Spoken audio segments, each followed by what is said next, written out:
Hello YouTube Wise, FIFA here, coming at you today with the second episode of my Let's Prepare for FIFA 17. It's gonna be the best one, so I'm gonna put it in the title. But today we're kicking it right off here. You can see I'm on the web app. This is where you're gonna want to start your FIFA 17 Ultimate Team journey on the web app because it comes out before the console game. If you want to get more information about that, check out my first video. The link will be in the little card thing at the top here. So, what happens first when you get the web app, the first thing you do after you log in through your Origin account is that you're going to get loyalty packs if you've been around FIFA. And if you haven't been around FIFA, you might still get a pack or two, and there will also be free gifts every day on the web app. And those gifts can be little mini packs or they could be coins. Hopefully they're coins because the main goal of your web app experience is to make as many coins as possible. So what I'm going to do though is I am going to start with a little practice scenario of what's going to happen. So I'm going to open a couple packs and we're just going to go through how you would deal with some of these players that you get, because you're not going to want to sell your highest rated players right away. You're definitely going to want to sell majority of your players. There's really no reason for you to keep any players in your club unless you really enjoy them, because you want to turn those players into capital or coins, and those coins that you can then buy players that you're going to turn over quickly through trading. And after I open a couple packs, I will talk about a couple of methods that you can do or employ at the beginning of your FIFA 17 Ultimate Team experience that will help you reach that goal of amassing as many coins as possible before the game drops. So, let's get right into it here. I'm just going to open up these 7.5K. You're not really going to get these standard gold packs. You're probably going to get all players packs, and unfortunately there's none of those, but those all player packs are going to have like one rare player and then a mix of gold, silver, and bronzes, and the longer you've been a foot member, the more packs you're going to get. So without further ado, I'm going to open a couple packs. If enough click screens. So just going to skip this animation here, and we get Tufan, some badges, a couple players, which is nice. You want to see as many players as possible. These consumables at the beginning of the game, you want to be wary of the consumable market at the beginning of the game. You can use it as maybe an investment strategy to employ and amass some because they'll be cheap.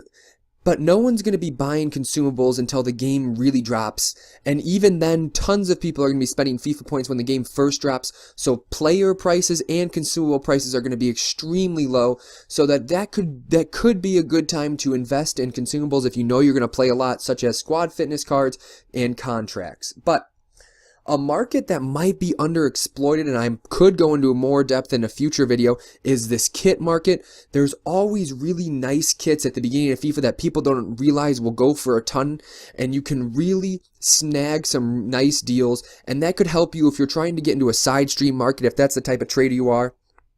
But that leads me into talking about the types of traders. I'm going to get into that in a little bit though, and first let me just tell you what you should do with these type of players. So Basili and Grenier are both really good players that play in popular leagues, so you're going to want to send these guys to the trade pile right away, as well as that Wallace card would definitely sell on too. He's a silver center defensive mid with nice pace and good physical, and as well this Tufan, look at that pace. He's just an all-around well-rounded midfielder. Those cards will definitely sell on for a couple more coins than their discard value, so you definitely want to put those on the market so that you can amass those coins, and then you'll have around 3K just off of those players to then go out and try to pick up players. And I'm going to buy, and now I'm going to show you guys a couple different strategies you can employ at the beginning of FIFA.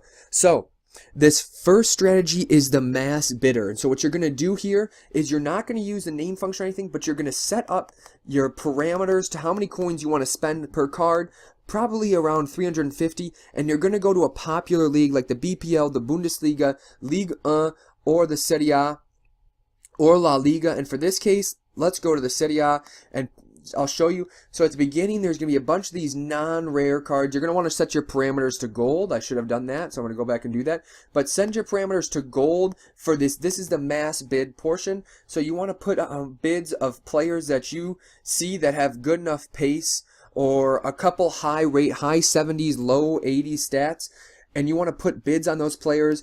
Players such as Destro would be nice at the beginning of the game, and Juric, what a player he was in a few PFAs past, but you're going to want to put bids on players like that, and then you can amass them and sell them on for slightly higher buy nows. But the point is, right now in FIFA 16, that market's kind of dead, but right at FIFA 17, there's going to be tons of those players, and so you're going to be able to pick up a lot of them for around 300, 350 at good times in the market, and then a couple out, you can wait, or you just start listing them up right away and set them for 450, 500 buy now, and they will go right away because people like to play with people that are in good leagues.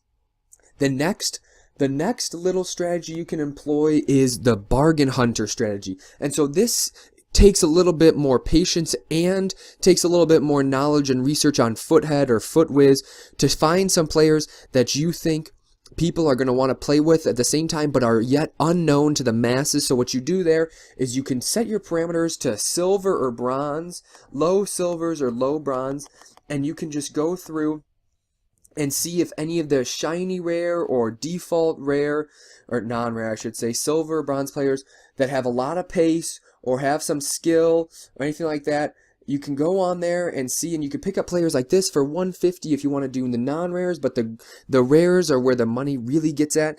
And so these will help you amass your coins and turn your 1,000 coins into 2,000 coins, then your 2,000 coins into 5,000 coins, and then your 5,000 coins into 10,000 coins, and from there on you're set to go and move on to the higher gold levels if you want, or you can continue doing this and just have a little bit of a grind game. But the whole point of this is that you guys should just use my tips and tricks as a base. I want you guys to go out there and find your own niches, tailor your trade style to who you are. It all depends on how much time you really have to devote, as well as how serious you take it. There is always room for people to make their fortunes on this game because people are always listing prices for deals. You just have to be the one out there getting them. And honestly, there are plenty of strategies, so I know people get down when they see a YouTuber reveal the strategy that they're doing, but honestly, the whole system and market of making coins relies on your ability to be adaptable. And these strategies and hopefully these tricks have given you the tools to be adaptable so that you can make your foot fortunes and play with the likes of your Ronaldos, your Peles, your big boys. But my video's coming to an end now. Gonna have another video out hopefully later this week, and it's going to be a little bit more in depth about trade styles and important dates. So it's been Wise FIFA. Like and subscribe. I'm really enjoying this series. Hopefully you are too. Remember to comment any suggestions or questions that you want to see me answer in the comment sections below, but most importantly, stay wise.